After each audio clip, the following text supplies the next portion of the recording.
ଏ ବ୍ରହ୍ମାଣ୍ଡର ସୃଷ୍ଟି ଯେତେବେଳେ ଆରମ୍ଭ ହେଲା ସେ ସମୟରେ କେବଳ ଜଳାର୍ଣ୍ଣବ ହିଁ ଥିଲା, ଭୂମି ବୋଲି ଟିକେ ନଥିଲା।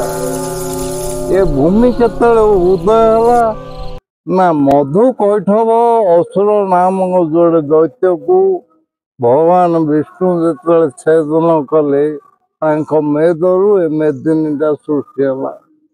ସେ ମେଦିନୀ ସୃଷ୍ଟି ହେଇ 1,70,00,000 ବର୍ଷ କାଳ ଧର୍ମଙ୍କ ଶାସନରେ ଥିଲା। ତେଣୁକରି ଶ୍ରୀମଦ୍ ଭଗବତ ଗୀତାରେ ଇଏ ବ୍ୟାସଦେବ କହିଛନ୍ତି ଧର୍ମ କ୍ଷେତ୍ରେ କୁରୁକ୍ଷେତ୍ରେ ସମବେତା ଯୁଯୁତ୍ସବା ମାମକା ପାଣ୍ଡବା ଶୈବ କିମ କୁର୍ବତ ସଞ୍ଜୟ। ଏ ଶ୍ଲୋକଟି ଆଜିକି ବହୁ ବର୍ଷ ତଳୁ ବିଦ୍ୱାନ ମାନେ ଟୀକା କରିକିରି ଆସିଛନ୍ତି, କିନ୍ତୁ ଏ ଶ୍ଲୋକର ଯୋଉ ଉପଯୁକ୍ତ ଟୀକା କରି ହେଇପାରିନି ବୋଲି ମୋର ଧାରଣା। ଯେହେତୁ ଧର୍ମ କ୍ଷେତ୍ରରେ ବୋଲେ ଧର୍ମ ଭୂମି କୁରୁକ୍ଷେତ୍ର ବୋଲି କହୁଛନ୍ତି, କିନ୍ତୁ ଏଇଟା ସମ୍ଭବ ନୁହେଁ। ଯେହେତୁ ଧର୍ମ କ୍ଷେତ୍ର ବୋଲେ ଧର୍ମ କ୍ଷେତ୍ର ମଧ୍ୟରେ ସୃଷ୍ଟି ହୋଇଥିବା କୁରୁକ୍ଷେତ୍ର ମଧ୍ୟରେ ସମବେତ କୁହନ୍ତି କୋଉମାନେ ନା ଯୋଉମାନେ ଅଯୁଯୁତ୍ସବ, ଯୋଉମାନେ ଯୁଦ୍ଧ କରିବାର ସପକ୍ଷରେ ନୁହନ୍ତି, ଧ୍ୟାନ ଜ୍ଞାନ ତପସ୍ୟା ତପ ଇତ୍ୟାଦି ଯୋଉମାନେ କରନ୍ତି ସେମାନେ ସମବେତ ହେଇଛନ୍ତି। ସେଇ କ୍ଷେତ୍ର ଇଏ ଗୋଟେ ଅଂଶ ବିଶେଷ ଏ ଆମର ବାରୁଣୀ ସ୍ନାନ। ଯେହେତୁ ଏ ଧର୍ମଙ୍କ ଶାସନ ପରେ ପରେ ବ୍ରହ୍ମର୍ଷି ମାନେ ଅବତରଣ କଲେ। ବ୍ରହ୍ମର୍ଷି ମାନଙ୍କ ମଧ୍ୟରେ ଥିଲେ ପୁଲହ, ପୌଲସ୍ତ୍ୟ, ଅତ୍ରି, ଅଙ୍ଗିରା, ବଶିଷ୍ଠ, କ୍ରତୁ, ମରିଚି, ଅଥର୍ବଣ, ଭୃଗୁ ଇତ୍ୟାଦି ଇତ୍ୟାଦି ବ୍ରହ୍ମର୍ଷି ମାନେ। କିନ୍ତୁ ସେମାନେ ଅବତରଣ କରିବା ପୂର୍ବରୁ ବ୍ରହ୍ମଦେବ ତାଙ୍କର ନିଜ ଛାୟା ମାଧ୍ୟମରେ ଆଉ ଗୋଟିଏ ଋଷି ଉତ୍ପନ୍ନ କରିଥିବେ। ସେ ଋଷିଙ୍କର ନାମ ହେଲା ମହର୍ଷି କର୍ଦମ। ତେଣୁକରି ମହର୍ଷି ମାନଙ୍କର ପ୍ରଭାବ ଏଠି ବିଶେଷ ରହିଛି।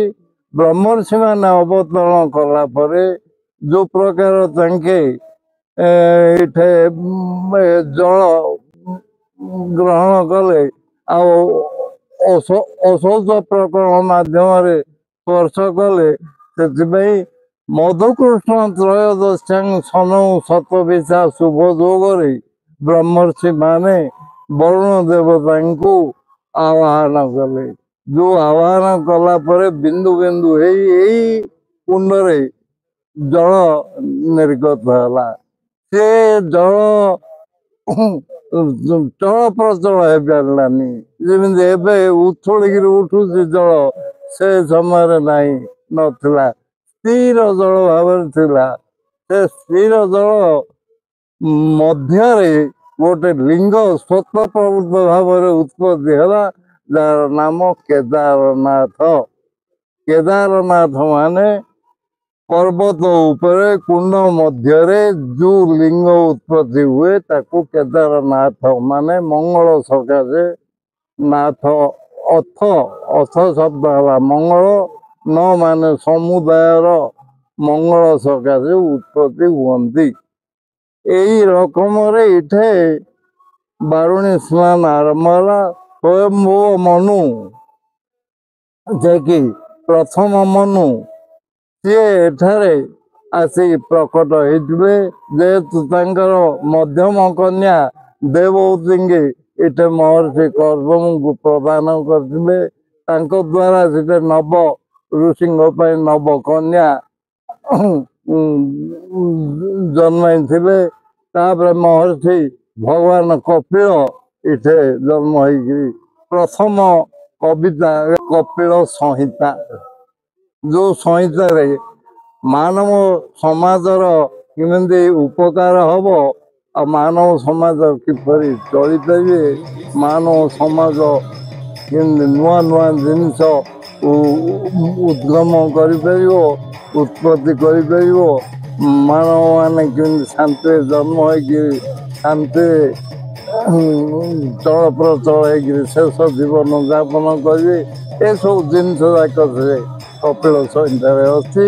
ସେ କପିଳ ସଂହିତା ଯୋଉ କି ଆମ ଭଗବତ ଗୀତାରେ ସାଂଖ୍ୟ ଦର୍ଶନ ବୋଲି ଯୋଉ କୁହାଯାଉଛି ମାଙ୍କୁ ତାଙ୍କର ମା ଯେ ଦେବଭୂତିଙ୍କି ସାଂଖ୍ୟ ଦର୍ଶନ ଦେଇଥିଲେ।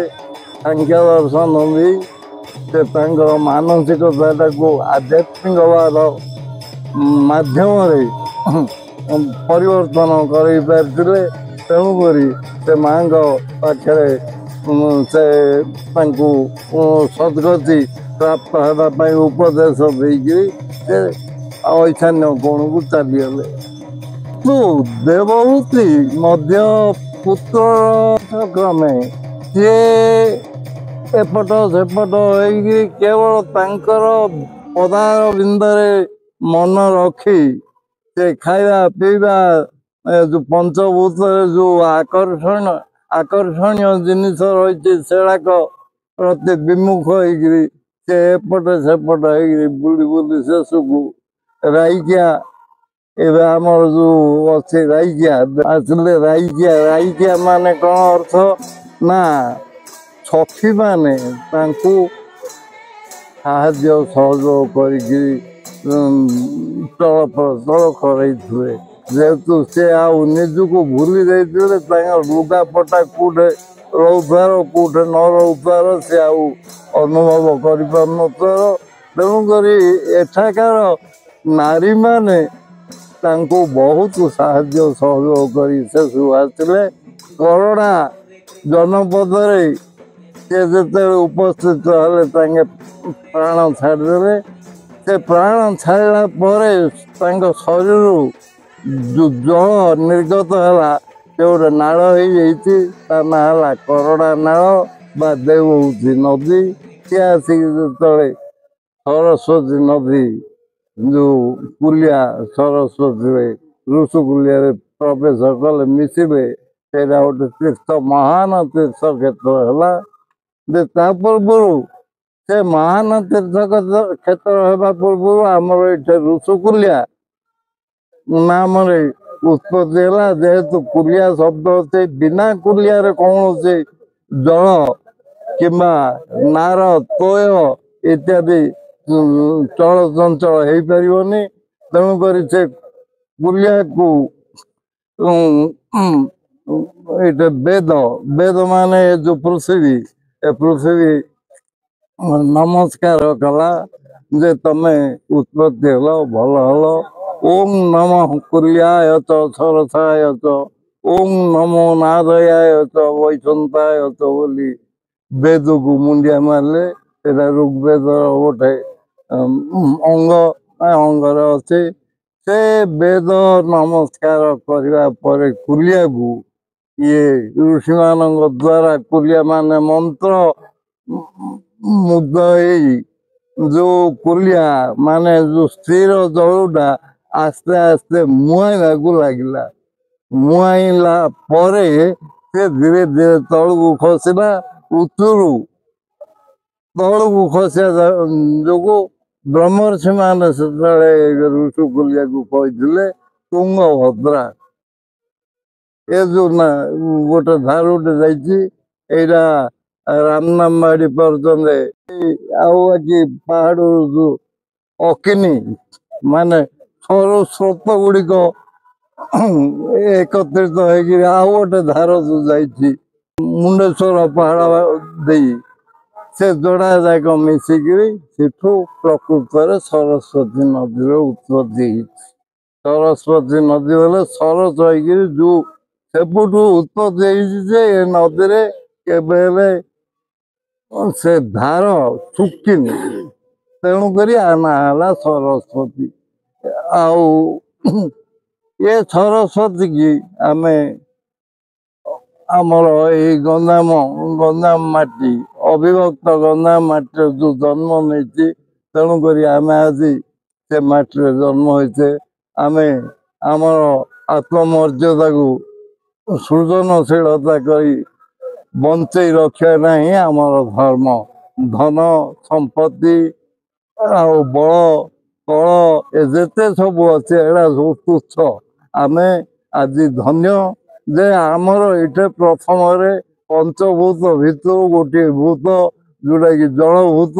ଏ ଜଳଭୂତଟାକୁ ଆମେ ଜନସାଧାରଣ ପାଇଁ ଦେଇପାରିଛେ। ଏବେ ମଧ୍ୟ ଜଳ ଅଛି କିନ୍ତୁ ସରକାର ନେଇପାରୁନାହିଁ। ସେ ଜଳ ନେଇପାରୁନାହାନ୍ତି କି ଲୋକମାନେ ମଧ୍ୟ ଜାଣିପାରୁନାହାନ୍ତି। ଆଉ ଏତିକି କହିକି ଧନ୍ୟବାଦ।